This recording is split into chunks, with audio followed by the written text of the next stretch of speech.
With Wealth for Life, there is a little bit of personal care. We didn't go through the investing, and I don't think we would be where we are today. I would never go to a bank directly again. Let's do it together. They're giving me more confidence. We feel totally secure now. It was just easy. There's a capability there that we didn't even know we had. Stressful wise, Anthony's always there. After the first meeting, those fears were gone. They make us comfortable before we made the next step to invest. Who wants to work until they're 80? Seriously. We actually have seen the benefits. It's like nothing's changed, but we're getting wealthier every day. They've laid out the plan out for the next 20 years and it looks great. And I know exactly where I'm going. They really are the real deal. We feel included. I'm able to retire at a very younger age. We're in the process of building our dream home after 18 years being stuck in the one home. Financial independence for us and for our children.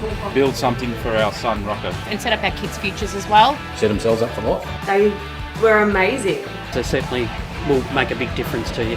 They changed our lives. We feel included. Go to Wealth for Life. Full stop.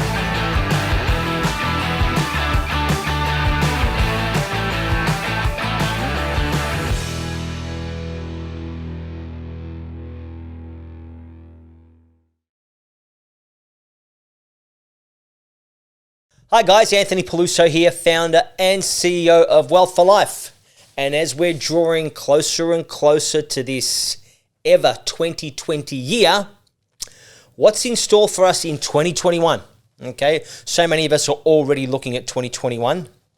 Here's the key thing. When you're looking at 2021, you need to start preparing now. All successful people prepare well in advance, okay? So don't just show up to 2021, okay? You need to have a look at how you're going to tackle that, okay? I don't think we're going to have another 2020 in 2021, but who knows? You know, look at 2020 and ask yourself, what lessons did we learn from 2020, okay? Don't let it just be a year of doom and gloom and the great COVID and the lockdown and the job keeper and the job seeker. Find the positive out of 2020. Yes, I know it's hard, okay?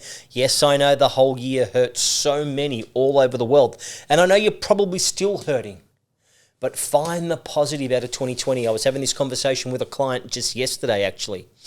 There's a positive in every negative, okay? And you've got to have that outlook because it actually exists. Whether you see it or not is irrelevant, okay? You need to look for it, okay?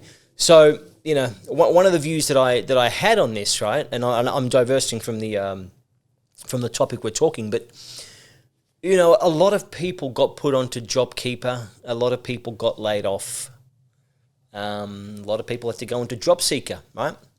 So financially and economically, our country, our economy, our people have really hurt this year.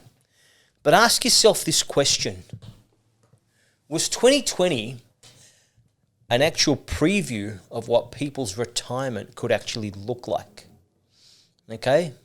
So for those of you that got, you know, that got made redundant or got put off or laid off, even albeit for a small period of time, in most cases, if you weren't eligible for things like JobKeeper, right, or Job Seeker, you would have had to have made good with the money that you had, okay, the resources, financial resources you had. Now, that would have been painful for a lot of people, you know, thinking, oh my God, I've got to find a job. When can I get back to work? I'm running out of money. You know, people are still wanting to, you know, the expenses are still there. Whether I'm working or not, the expenses are still there. So ask yourself, how do you handle a situation like that? How do you prepare? How do you plan? How do you ensure that situation, should it ever arise, you're not in that vulnerable position? Because if you do nothing and if you don't look, you're going to be doomed to repeat the same outcome. You're going to have the same outcome as what you've had in 2020. So if it was a tough year for you guys financially, ask yourself, how do I make sure I prepare myself so I don't have to go through what I went through in 2020? Because for a lot of you, it could have been a preview to what retirement may look like. Okay? So, you know, no longer being able to work, having to give up work, being asked to leave work, and having to survive and live off the money that you've got left, whether it be through your superannuation, whether it be the pension, or whether it be the smart decisions that you made today. right? The decisions that you make today, you will know the impact of those decisions in the future. Okay? You probably won't see the impact of those decisions right away. You will see the impact of those decisions, where you end up financially, in the future. Don't look back and have that pain of regret. It's either the pain of discipline today, or it's going to be the pain of regret later on. But you choose. It's going to be one or the other. Do the discipline. Be disciplined today and avoid the pain of regret later on. All right, so 2021. How do we prepare for 2021? Well, I'm going to read some articles out of the press. Rather than hear it just from me, let's look at what our media is saying. And this is just in the, I've just Googled the Melbourne property market, okay? House prices set to grow by 9% in 2021. That's ANZ Bank, okay? They've just readjusted their forecasting for 2021 as well. ANZ scraps its too pessimistic house price call, okay? Let's have a look. Property market roars back to life on back of RBA rate cut. Okay, that's the News Daily. Okay, CoreLogic. Property value index finds remarkable rise in house prices for October. Worst may be over for property price slide. House prices are set. House prices rise for the first time since May. So there's a lot of positivity out there right now. Again, underpinned by record low interest rates, a lot of grants and stimulus packages that our governments are giving, especially first homeowners. There's little talk that they may actually make some nice adjustments to stamp duty. Certainly in New South Wales, that's all but a done deal, but even Victoria. So watch this space when it comes to stamp duty. But how do you plan and how do you prepare for a great 2021, okay? We're looking at the bottom end now of 2020, okay? So let me give you an understanding right now. Let me give you a snapshot of where we sit right now for December 2020, okay? Consumer confidence is very strong, okay? It's the one index that most commentators and most people actually don't measure, okay? People are feeling really good about and the market and are optimistic. They're more likely to spend and go out and purchase, okay? And I got to tell you that the surge is certainly on, right? In a lot of the areas we look for property, it's absolutely skyrocketing. Real estate is flying out the door. People are paying 10% deposits, unconditional contracts. Hey, it's not the ideal way to actually purchase, but it's telling you right now that there are more buyers out there than there are sellers, okay? So that is certainly a good thing if you've got real estate.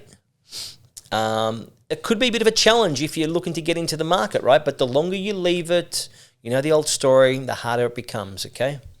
So auction clearance rates have been consistently strong for the second part of 2020. Melbourne and Sydney now are getting stronger and stronger. So you're seeing a lot of the top end of town real estate now starting to take off again. I'm talking your multi-million-dollar pieces of real estate in Bayside in Melbourne and Double Bay up in Sydney and those more affluent areas. Banks on the back of the rate cut and also the changing lending criteria come January, they're roaring to lend right now, okay? So get your finances cleaned up. Get your finances in order, right? Make sure you understand your income. Make sure you understand your expenses, your assets and liabilities, okay? Look at your finances right now, okay? Money is dirt cheap. It's almost a crime to not be able to borrow money right now. Banks are giving it away, right? I think, the fixed rate right now, you can get a fixed rate for 3 years at something like 2.35%. There are banks right now modelling a 1.6% interest rate. Okay, yeah, it's going to come with some crazy terms and conditions, but this is where money's sitting right now, okay? If you're in a position to borrow, get out there and start borrowing. Give us a call here at Wealth for Life, right? Our mortgage brokers are incredible. We've got access to so many different lenders, and it's not just about the interest rate, okay? You've got to look at things like loan to value ratios. You've got to look at the actual product you're getting, principal and interest versus interest-only loans, right? The one thing that a lot of people forget too is non-deductible debt and how that affects an investment strategy, right? That's the mortgage on your home, right? How do you make the best use out of offset and redraw accounts? Just the term of the loan, whether it be 25 to 30 years, makes a huge difference, not just in the repayments, obviously, but the servicing, right? So there's so many things to take into account. Interest rate has always been the decoy, right? The thing to distract you from what banks are really doing, okay? Because we all just look at the interest rate. It's the headline. Okay, but you've got to take into account a lot more than just the interest rate. So make sure you hit us up here at Wealth for Life and talk to our brokers. We've got access to so many different lenders, so many products and services, first tier, second tier, third tier lenders, insurance companies, you name it. So bank referrals have been, or bank deferrals, I should say, have been falling quite a bit over the last few months. So more and more people are getting on top of their loans, are getting on top of their repayments. I personally don't think that all of Australia is going to fall off a cliff at the end of March when the supposed JobKeeper ends. Okay, you may have a different viewpoint. I know there's a lot of economists out there that actually have a different viewpoint, but I can't see our government letting everybody fall off a cliff and all of a sudden taking the carpet from underneath everyone's feet. Investors. Okay, I know you guys feel like you're always missing out and everything goes to owner-occupiers. The reality is you're actually not missing out. It's the owner-occupiers that have always driven the property market, always.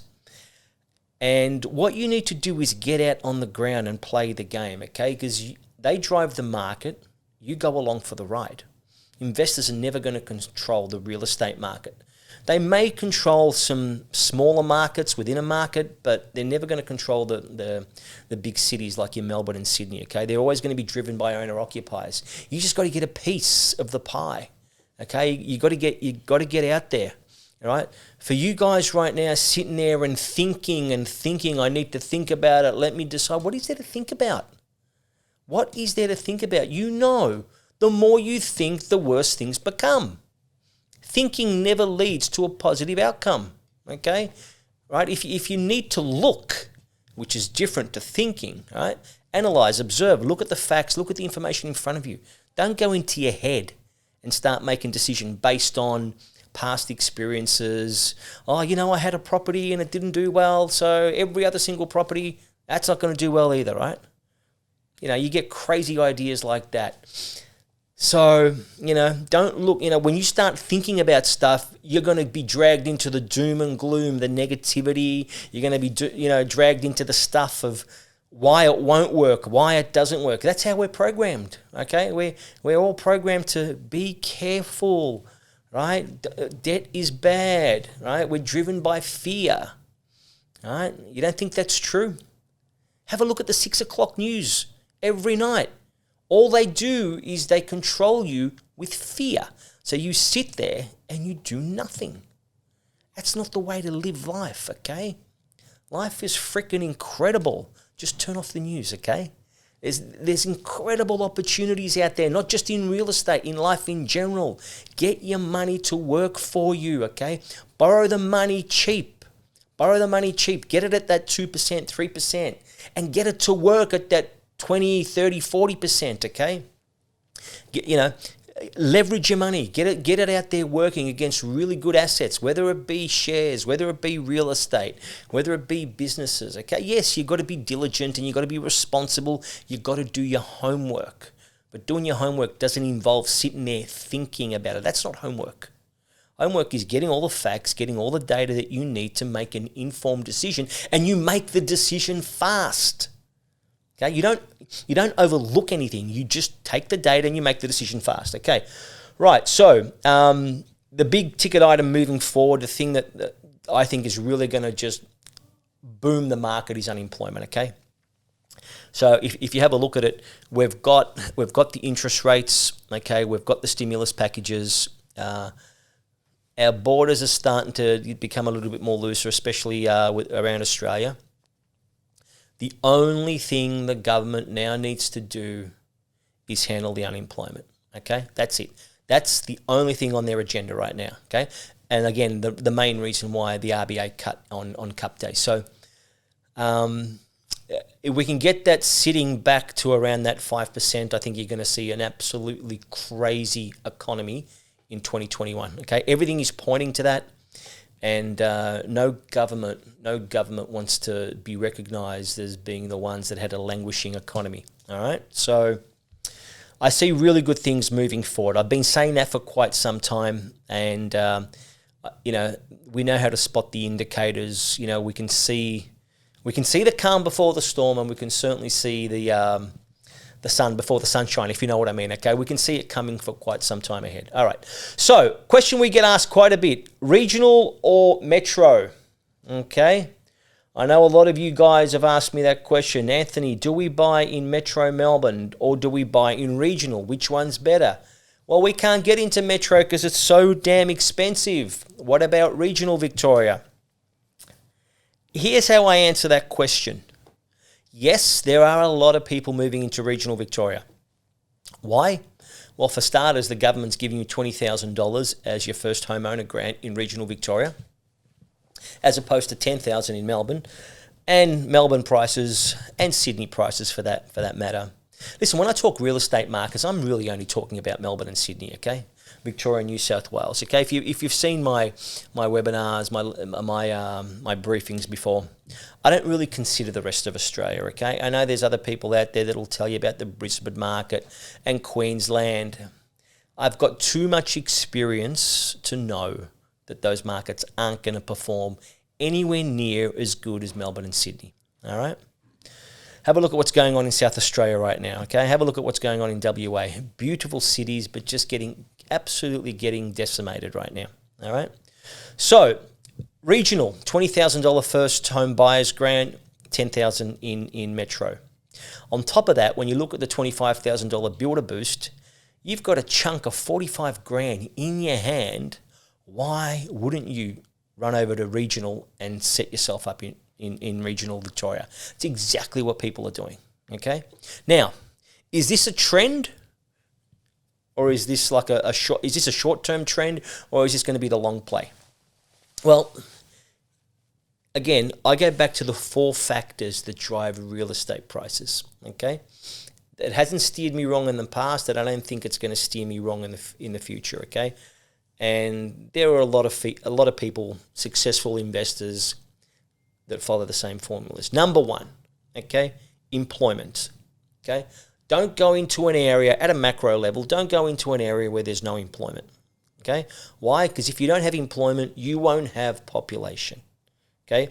These are the big ticket items that you need to pay attention to, and very few people don't. This is why, again, areas, Victoria and New South Wales, Melbourne and Sydney are the only 2 places, right, that you should be looking at real estate in. And when they talk about the Australian property market, they are the cities that they're talking about, all right? Why? The greatest number of jobs exist in Melbourne and Sydney, hence the greatest density of population up the eastern seaboard. Right, so if you've got the jobs, you've got the population, okay, these people, they need a place to live, okay? Where do people want to live? People want to live where there's conveniency. Conveniency for what? Conveniency to work. Conveniency to all the things we need to survive, okay? Shopping centres, retail, recreation, schools, right? People want train stations. They want bus routes, right? They want access to major freeways and arterials that take them into the CBD. They want to be able to maneuver around and do what they want to do really quickly. We are sick of waiting. People want conveniency, right? So they want to position themselves where there's infrastructure, really, really good infrastructure, okay? I'm blessed. I'm blessed to be able to live where I am, and I'm 5 minutes from the water and 5 minutes from the major shopping hub in where I live. Okay, I probably don't even need a car. Right now, one thing to understand is this: that people pay a premium for conveniency. So if you're an investor, do you think it would be good to know that people would pay a premium for conveniency? Do you think that will change your viewpoint of where you buy property? Okay, where you build your portfolio? You know, again, look at all these. Look at online shopping. Look at Amazon's business right now. Okay, people just click and buy, Right, retail stores are getting hammered and have been for quite some time because people actually don't want to leave the house. And guess what? Over the last 9 months, they haven't been able to leave the house. So if you've had an online commerce store, right, and you've been able to transact online, you've had a great 2020, right? Uber aren't crying. Okay, Uber Eats aren't upset. Uber drivers maybe. Amazon's not upset. Google's not upset, right? So start to look at the way you look at real estate, okay? Things have changed, okay? Provide conveniency to your tenants. Provide conveniency to your landlords, okay? If you're looking to sell, okay? So watch where you buy your properties, okay? Focus on conveniency. You get the employment right, you get the population right, then you've got to get the infrastructure, okay? Don't go buying where there's no infrastructure, okay? And now the X factor, and not to sound like I'm contradicting myself, but you want to be looking at where there's planned infrastructure, okay? Doesn't mean that you're buying in the middle of absolutely nowhere where you're like, what is it, the little house on a prairie? Where it's one house and then like nothing for 10 kilometers. I'm not talking about that, okay? You need to buy where there's infrastructure, but you also need to be very weary of where, well, not weary, but very observant of where there's planned infrastructure, okay? Look at when the government releases its budget and have a look at where the money's being spent. Yes, you will see a lot of money is going into regional Victoria. Those areas are booming. Owner-occupiers are moving out there in the masses, okay? In the masses. And there's infrastructure in place and there's more infrastructure coming, okay? The rents are very strong. The prices are quite low compared to Melbourne. You can certainly get cash flow positive real estate, right, before tax, okay? So there's no gear, there's no gearing involved, but obviously you still get the tax benefits and depreciation. But there are areas out there that are really primed, that have been doing well for the last few years and are really primed to boom in the next 5 years, all right?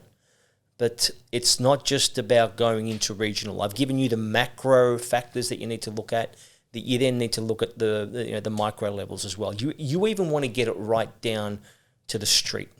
Okay, when you're looking at real estate, you want to make sure that you even take into account the actual street itself, the orientation of the house, the surrounding dwellings. All right, you don't want to leave it to chance. So it's not just about understanding the suburb, but you want to go right down to the street level, and that's what we do here at Wealth for Life. Okay, we don't leave anything to chance. There is no guesswork. Hell, we've got clients right now on our books that are waiting. We have nothing for them. Okay, nothing for them, and we've got access to everything. This is how hot the market's starting to get at late 2020. But we're not just gonna look at anything for our clients. Okay, that's not what we do here. We get the best. Obviously, there's a budget that everyone's got to work to, so we've got to work within that budget, or else nothing makes sense. We take that budget and we work within that paradigm, and we give you the best. Okay, I'm not saying we give you the cheapest. Okay, because as you've probably known, the cheapest ain't always the best, but we give you the best. You walk away, you get value for money. You're going to get two things. Number one, growth, massive growth. Number two, very strong cash flow. Okay, that's your left and your right arm. You need both of them, okay?